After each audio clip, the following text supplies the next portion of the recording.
Hello guys अब आज हाम्रो टिम बारकोट गाउँपालिकाबाट शिल्पाचौरतिर जाँदैछ। रमाइलो गर्ने भन्ने मेन उद्देश्य हो, अरू खासै उद्देश्य त छैन। ट्र्याक्क जाउँ, कस्तो छ बाटो, कस्तो छ, यात्रा कस्तो हुन्छ, तयारी हुँदैछ, सबै रातो रातो हुँदैछौँ। खास गरी शिल्पाचौर चाहिँ बारीकोटको एउटा गजबको एउटा डेस्टिनेसन हो होइन, नजिकको। र केही दिन मात्र भयो चाहिँ शिल्पाचौरमा सडक यातायात पुगेको थियो र आज चाहिँ हामी त्यो सडकको अवस्था पनि हेर्नेछौँ र त्यहाँको रमाइलो जनजीवनको बारेमा पनि तपाईँलाई अपडेट दिनेछौँ। यो भिडियो तपाईँलाई अन्तिमसम्म हेर्नु होला, झ्याप बार्नु होला।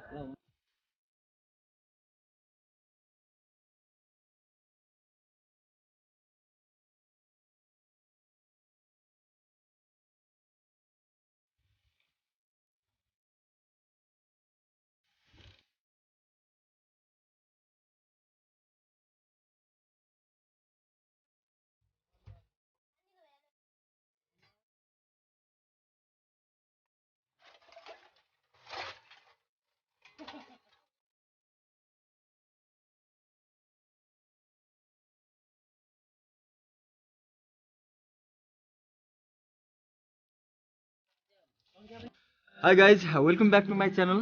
मेरो नाम सुरेन्द्र सुमन। म यति बेला बारीकोट गाउँपालिकाको रामीडाँडामा आइपुगेको छु। रामीडाँडाको बारेमा तपाईँलाई मैले धेरै भिडियोहरू पनि देखाएको छु। एकदमै राम्रो पोजिटिभ कमेन्टहरू आएको थियो। बारीकोटको एउटा सुन्दर गाउँ मध्येको एउटा रामीडाँडा गाउँ पनि रहेको छ। यहाँको रमाइलो जनजीवन म तपाईँलाई देखाउने प्रयास गर्नेछु। खास गरी नेपाली गाउँठाउँका भिडियोहरू तपाईँले एकदमै मन पराउनु भएको छ। यति बेला हामी रामीडाँडाको नजिकै रहेको गाउँमा छौँ र अहिले हामी चिया खाने तयारीमा छौँ। बिहानको झन्डै 7:30 बजिसकेको समय छ। आज हामी यहाँबाट शिल्पाचौरसम्म पुग्नेछौँ। चिया आएको छ, चिया चाहिँ बिहानको चिया खाएर र स्पेसल्ली बारीकोटको एउटा अर्ग्यानिक खानाको रूपमा रहेको सिस्नु रोटी पनि हामी एकछिनपछि खानेछौँ। त्यो रोटी पनि तपाईँलाई देखाउँछौँ, सिस्नु पनि देखाउँछौँ। सो यो भिडियो तपाईँले अन्तिमसम्म हेर्नु होला।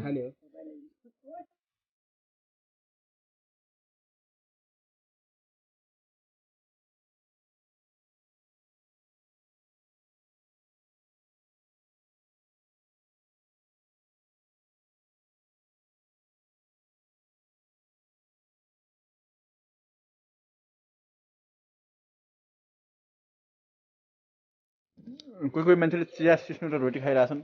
खान्छन् नि, खान जान्नेले जे गरेर पनि खान्छन्, नजान्नेले त्यस्तो टोक्छन्। कस्तो लागिरहेछ चिया सिस्नु रोटीसँग? साह्रै मजा आछ। अनि खुर्सानी पनि छ। मलाई चाहिँ खुर्सानी नखाएकै पिरो लाग्यो क्या, खुर्सानी बढी हो। बिबीकै भाइ हुनुहुन्छ यहाँनिर, भुवन बाम, इन्डियन युट्युबर, एकदमै उहाँको मिज्यू हुनुहुन्छ। उहाँ बङ्गाली युट्युबर हुनुहुन्छ भनौँ न। यता बङ्गालबाट ल्याएको बङ्गाली युट्युबर, बङ्गालको खाडीबाट चाहिँ इम्पोर्टेन्ट मान्छे।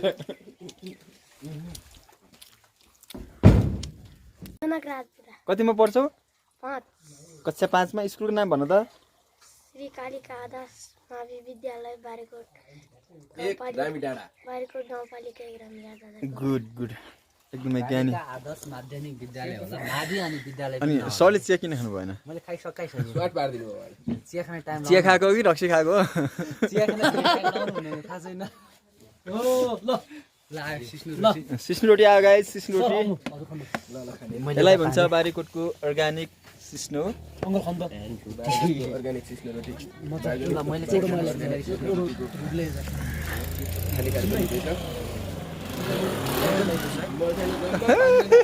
जम्मा 5 जना, कति थोरै हो? कितै भएन के रामसित अर्ग्यानिक रोटी अब खान लाग्छु। यो टोलीहरूले मलाई खान नदेला जस्तो छ यार। कसले किनिदिन्छ त? कोही छैन बढी। सर कस्तो छ? कस्तो छ यो खाइसकेपछिको एउटा रियाक्सन? एउटा रियाक्सन दिनु पऱ्यो। एउटा कस्तो लाग्यो भनौँ न। बहुत मिठो छ बिहानी पकाएको सिस्नु रोटी। दामी छ। केही अरू केही भन्नु छ कि? सिस्नु रोटी नखाएको मान्छेलाई तपाईँले कसरी यसको स्वाद प्रष्ट पार्नुहुन्छ? स्वाद कस्तो हुन्छ भने यसको स्वाद अब मिठो हुन्छ, त्यही हो। मिठो हुन्छ त्यही हो होइन? अब यो धेरै खिच्यो भने खान नपाइन सक्छ। खान तिर् लाग्यो। खाने नि। ओहो, नखाने भन्ने कुरो भएन। गाइज बारीकोटको सिस्नो एन्ड रोटी यस्तो छ। यो रोटीमा राखेर चाहिँ सिस्नो खाँदाखेरिको मजा नै बेग्लै हुन्छ। यो बिहानको हामी नास्ताको रूपमा खाइरहेछौँ। खाना चाहिँ अब कहाँ हुन्छ थाहा छैन, मलाई सिस्नो बढी चाहिन्छ। ल रोटी कम चाहिन्छ होइन? यताबाट सिस्नो थोरै लगेको छ। अदुवा पनि रहेछ, दामी रहेछ। अदुवालाई इङ्ग्लिसमा के भन्छ ठ्याक्कै आएन। त्यही हो गाइज, बारीकोटमा आउनुभयो भने स्पेसल सिस्नो चाहिँ खान पाउनुहुन्छ। खास गरी यो सिस्नो चाहिँ खाने सिजन पनि यही हो, यसको पनि अलिकति सिजनले इफेक्ट पार्छ यसको टेस्टमा। बर्खामा चाहिँ सिस्नो त्यति मिठो हुन्न, यो हिउँदमा अथवा हिउँदको सिजन खास गरी नेपाली महिनाको कुरा गर्नुहुन्छ भनेपछि सिस्नो खाने मान्छेले चस्मा लाउँदैनन्। दसैँदेखि पछि अनि जेठसम्म चाहिँ सिस्नो मिठो हुन्छ र त्यसपछि यसको पालुवा पलाउन थाल्यो भने त्यति चाहिँ यसको स्वादमा अलिकति भेरिएसन हुनसक्छ।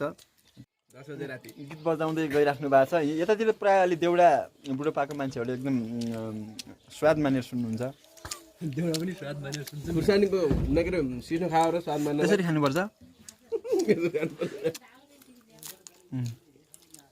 यसरी खानुपर्छ। हल्का पिरो भइदियो भने अझै रमाइलो हुन्छ।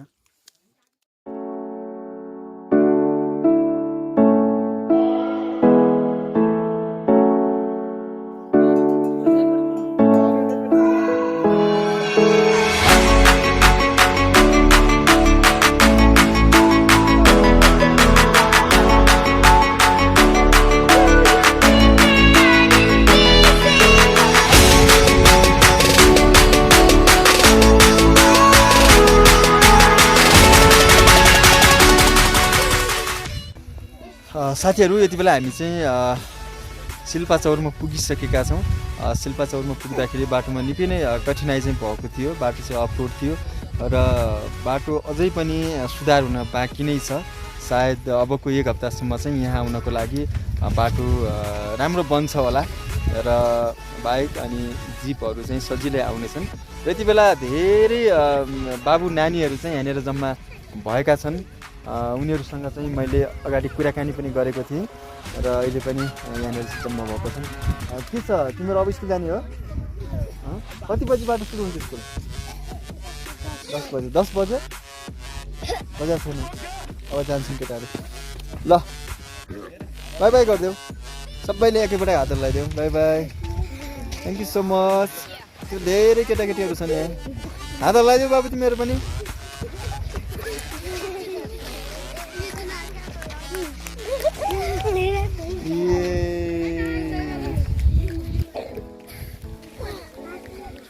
By by.